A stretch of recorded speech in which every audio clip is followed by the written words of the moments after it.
Hi, folks. It's November. I'm having a great month, but I will tell you, it looks like a weird setup. It's because it is. I'm not at home. I am not where I usually am. I do not have all of the screens or cool wall art or anything that I normally would have in order to show you anything. So at the moment, I've got my phone down here with all of my info, and I'm going to run through all the plays that I did this month. But in order to explain, because I don't want to just do it for no reason, but let me tell you why I'm in this featureless room.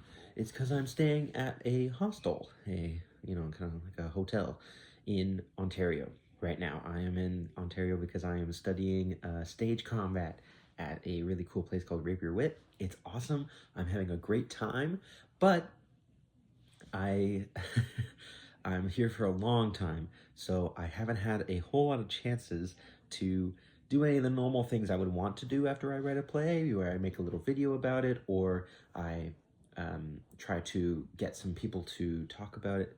So I'm gonna really quickly go over the plays that I did this month, and I apologize that this video has all of the things that I usually cut out because I don't really have time to edit it this month.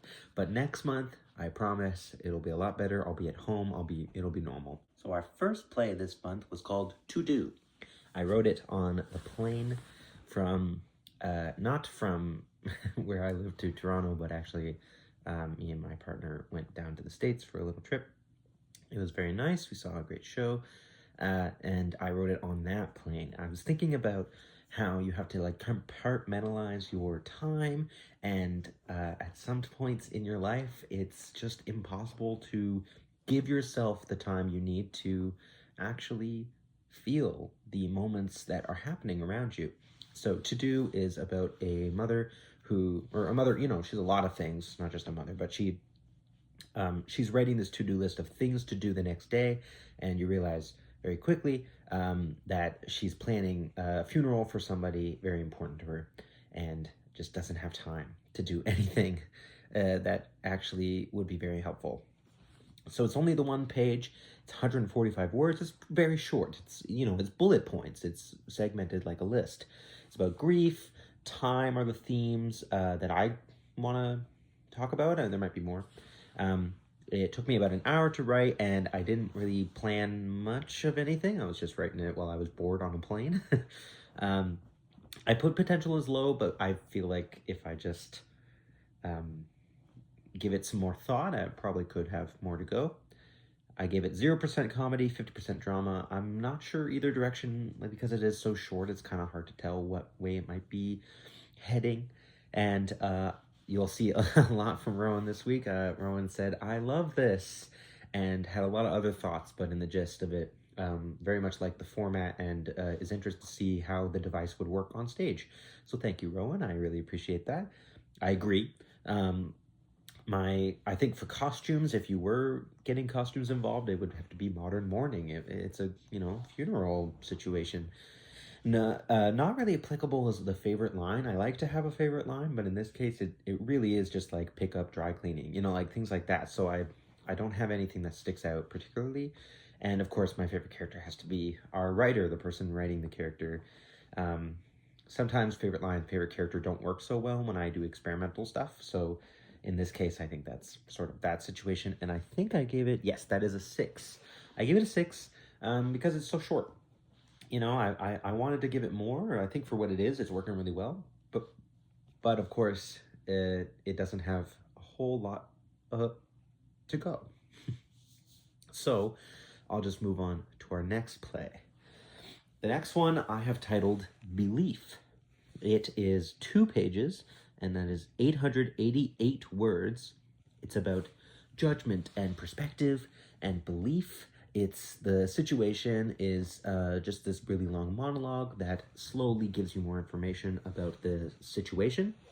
And you realize that the person talking is in some sort of court and defending themselves for child endangerment.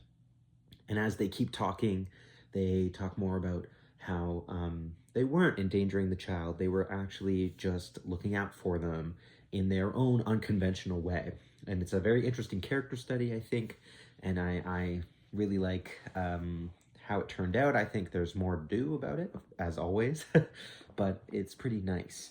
So it took me about 3 hours to write. Not really planned or prepped.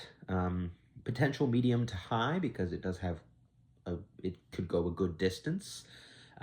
Comedy is also at 0%. That might not be true. There might be some comedy in there. And drama is at 85%. Very much dramatic piece overall. My friend Lux is the one who read it this time, and Lux had a few things to say, but mostly was saying it's very sad, it's very heartbreaking. Thank you, Lux, for giving me that review.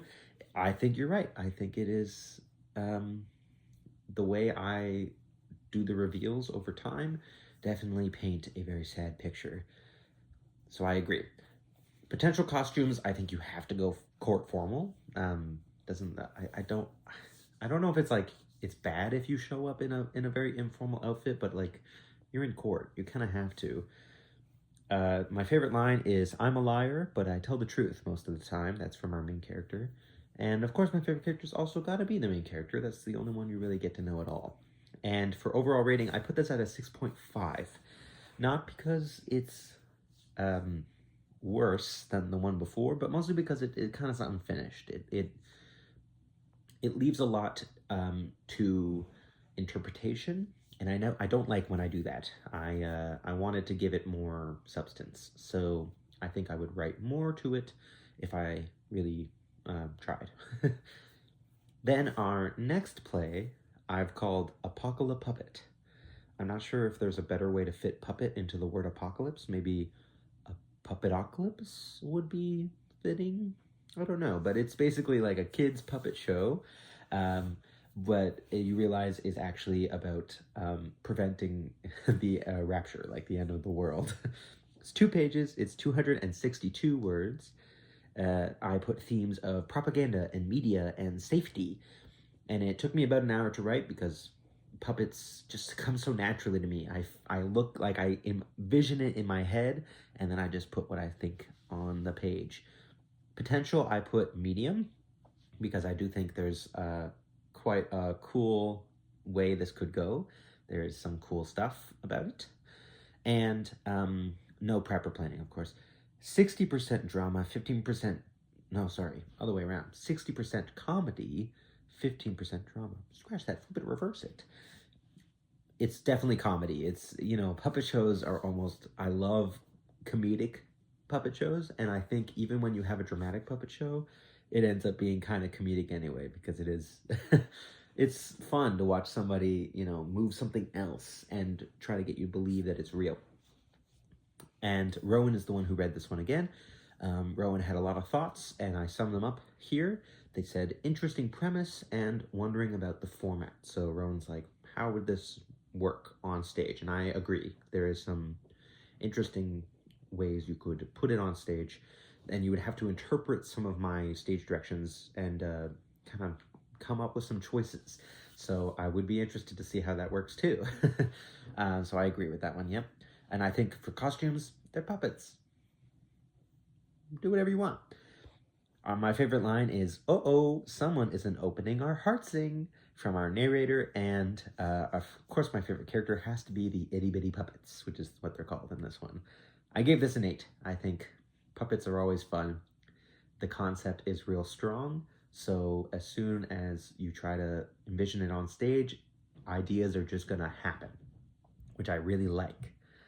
And for our last play, I did record a short little video while I was walking. Ignore the fact that I'm in the same sweater. This is kind of just my going outside sweater that I've been wearing all the time. So I'm gonna toss it to me for a second, and they will tell you some more about it. On my way to the airport, I had a really, really interesting car ride with somebody who I literally could not believe it happened. This was so bizarre. So what I did was I got home and I wrote this script based on that. It was just a strange experience that I did not understand, and I don't know if I will. And yeah, I tried to make it into a little story. So, enjoy. So I called this play Clairvoyant. It is 10 pages long, 2,239 words, impressive, and definitely the longest of this month. I try to, when I have a few short plays, I try to throw in a longer one just to give myself more to work with. um, I guess it's guilt doing its work. Thank you, guilt, for helping me out there. Themes of connection and technology and communication. It took me about 6 hours to write, usually a bit longer because it's a longer play, and also because the plane ride to Toronto that I was on uh, basically got me started, but then I had a lot more to do, so I took more time to write it out. Prep and planning, not really, except for that experience that I talked about in the video. Potential is high. There's definitely, this could go, it's so prevalent. It's so relevant to today's society that I think it really could make something special. 40% comedy, 90% drama, is that what I put? I don't, maybe, maybe I don't agree with myself there, but it's definitely more dramatic at the end, but I think it's also got some comedy in it. Unfortunately, because it was my last play, as always, and it's because it's longer, people didn't read it. Nobody got around to it in time.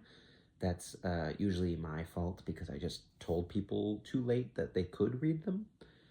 So no friend approval rating today for this one. Sorry. Costumes, I think just modern costumes. It's just a regular, someone's going to the airport, the other one's driving a car. So whatever you would do for those things.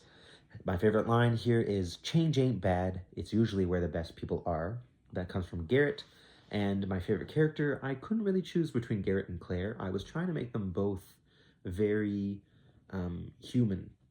I was trying to humanize them both because it did come from a personal experience, this exchange. I didn't want to make it really obviously like one person's in the right, one person's in the wrong. I think why would you write something if that's the point?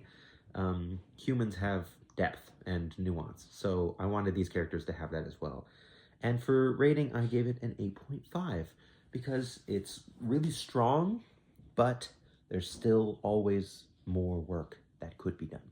You can always improve. So those are the plays that I did this month. Next month is our last month for this challenge. I cannot believe that. It's been a really cool experience trying to do all of this, and I have a lot planned for December, so hopefully I will get it all into the video at the end of the month. Thank you for joining me this month as always. Hope you enjoyed the video. Thank you. Bye.